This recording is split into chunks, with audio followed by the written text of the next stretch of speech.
از خرید جدید پرسپولیس تا حمله کرونا به استقلال و افشاگری پرونده بیرانوند، کلی خبر شوکه کننده دیگه هم در راهه. پس تا آخر ویدیو همراه قرمز و آبی باش. برو که بریم. میادوراگ بوژوویچ، سرمربی قبلی استقلال تهران و استقلال خوزستان، از باشگاه استقلال خوزستان به دلیل عدم دریافت مطالباتش شکایت کرد. و اما بالاخره به طور رسمی کلارنس سیدورف به باشگاه استقلال اضافه شد. این کوه عضله هلندی مدیر ورزشی استقلال شد. یه فردی که دانش فوتبالش به شدت بالاست. سخنگوی باشگاه استقلال گفته که آقای سیدورف در بخش‌هایی مثل توسعه فنی و زیرساخت با دانش فوتبالی که از اروپا داره میتونه که به استقلال کمک کنه. و همچنین قراره انتخاب مربی و بازیکن هم با مشورت این شخص انجام بگیره. اضافه شدن سیدورف به باشگاه استقلال بازخوردهای جهانی زیادی هم داشته.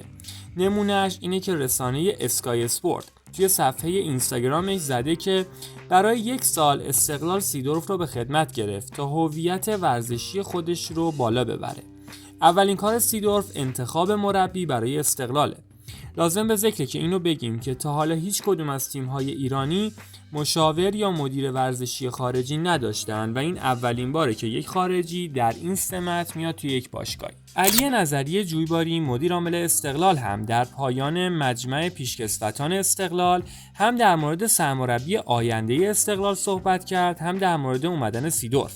حرفی که علی نظری جویباری روش تأکید میکنه اینه که مربی آینده استقلال حتما خارجی خواهد بود. من در اولین فرصت حتما صحبت میکنم مفصل راجب سیدورف، راجب سرمربی، همه این چیزایی که هست. ظاهرا برای سیدورف میخواد کنفرانس بذارید. کی هستش؟ داریم ویزا میگیریم. ویزا بیاد. انتخاب سرمربی تاجرنیا گفتن یک مدیر محکم داریم که همه کارا رو داره به خوبی پیش میبره. خواستیم نظر شما هم بدونیم راجب اومدن آقای سیدورف.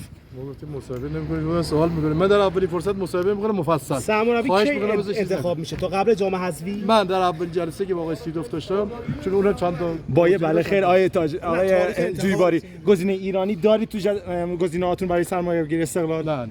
جلسه دو ما سیدورف کی هستش؟ کی میاد ایران ان شاء الله؟ داریم کارش انجام میده. تو این هفته یعنی یا هفته این هفته نشه هفته بعد حتما. این که میگن آقای سیدورف قرار در ماه دو هفته ایران باشن درسته؟ مصاحبه نکن، همه سوالا رو اینو بگید فقط. اینو میگن تموم میشه.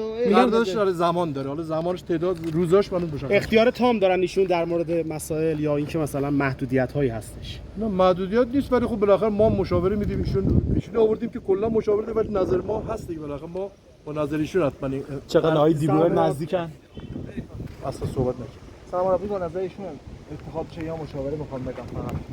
نه خب 100% به نظر ایشون انتخاب میشه، ولی خب حتما ما هم توش دخیل هستیم. یعنی مثلا ایشون مشاوره میده، ایشون گزینه‌ها رو معرفی میکنه، ما هم سعی میکنیم که همون چیزا رو سرمربی مد نظرش رو انجام.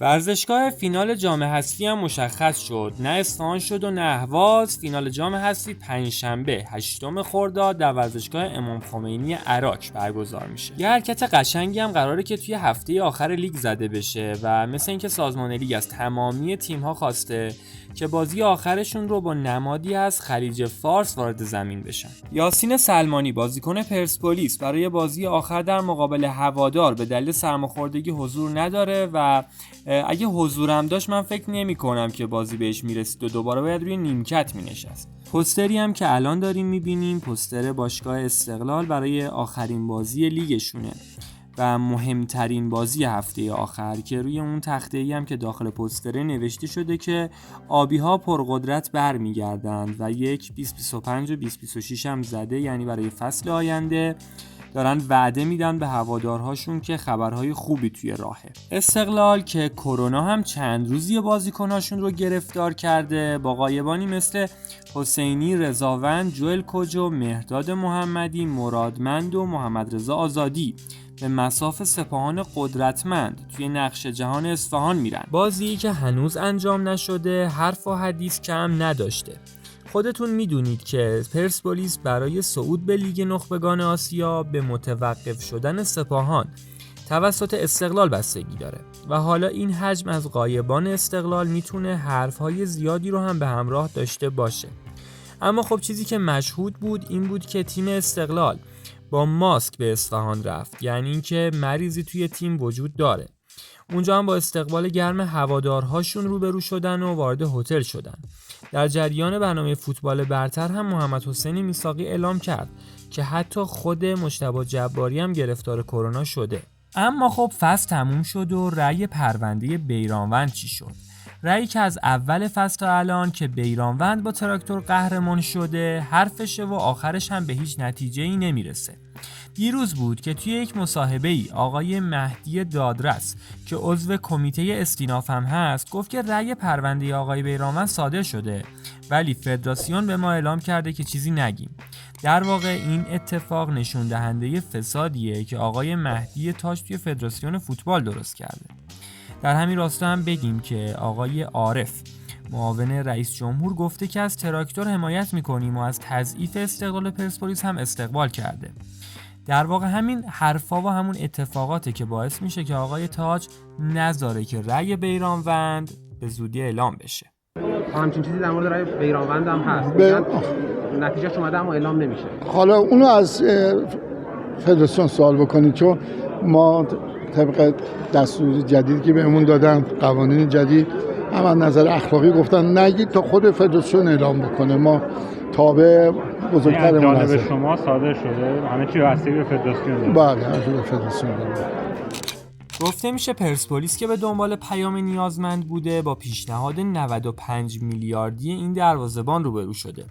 اما خب خیلی از رسانه‌ها معتقدن که نیازمند در چند روز آینده با خود سپاهان تمدید میکنه. البته تمدید هم نکنه فکر نکنم پرسپولیس این مبلغ رو بهش بده. کنانی زادگان هم که گفته میشد از پرسپولیس میخواد جدا بشه، مثل اینکه با تماسی که با رضا درویش داشته اعلام کرده که دوست داره توی پرسپولیس بمونه ولی خب به شرط این اتفاق رخ بده که رقم قراردادش نسبت به سال گذشته افزایش قابل توجهی داشته باشه. برخی رسانه‌ها اعلام کردند که اسماعیل کارتال به دنبال دوشان داتیچ ستاره فنرباغچه است. همچنین شایعاتی هم از بازگشت مهدی ترابی به پرسپولیس به گوش میرسید ولی خب این بازیکن قراردادش با تراکتور 3 ساله است و مبلغ رضایت‌نامه‌ش هم یه مبلغ بالاییه که گفته میشه اگه ترابی بخواد به پرسپولیس برگرده باید خودش شخصاً رضایت‌نامه‌ش رو بگیره.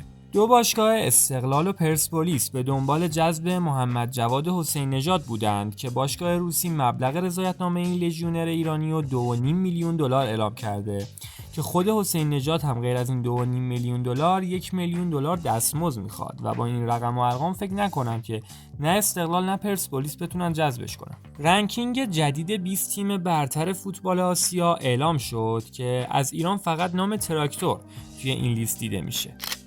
دیدی اندونگ هافبک استقلال برای تمدید قراردادش خواهان مبلغ 1.5 میلیون دلار شده و همین موضوع باعث شده تا مدیرای استقلال از تمدید با این بازیکن فعلا عقب نشینی کنن. علیرضا منصوریان به عنوان گزینه اصلی برای سرمربیگری مس رفسنجان معرفی شد.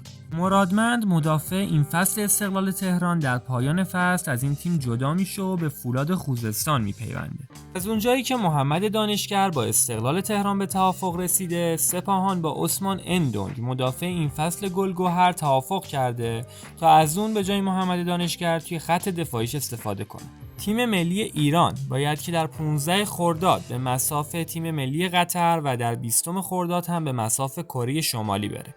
بالاخره طلسم شکسته شد و بعد از کش و قوس‌های فراوون پرسپولیس موفق شد که بیفوما رو جذب کنه. بیفوما مهاجم استقلال خوزستان توی فصلی که گذشت بود، مهاجمی که میگفت اومدنش به ایران هم به خاطر این بود که به استقلال تهران بیاد. حتی استقلال هم برای خرید این مهاجم اقدام کرده بود و یه جورایی خود بیفوما هم دوست داشت که آخر فصل از استقلال خوزستان جدا بشه و به استقلال تهران بپیونده.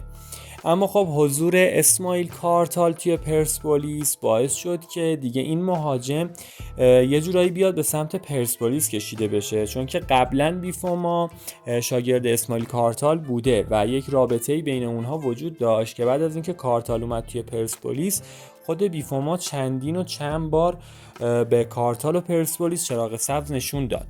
در یه مقاطعی هم گفته شد که بیفوما قراره بره فولاد خوزستان و یحیی گل محمدی خواسته که حالا خریداری بشه برای این تیم، ولی خب نه، پرسپولیس و درویش نذاشتن که بیفوما از دستشون در بره و بالاخره دیروز عصر بود که قرارداد با این بازیکن بسته شد و مبلغ رضایت‌نامه‌ش هم به استقلال خوزستان داده شد.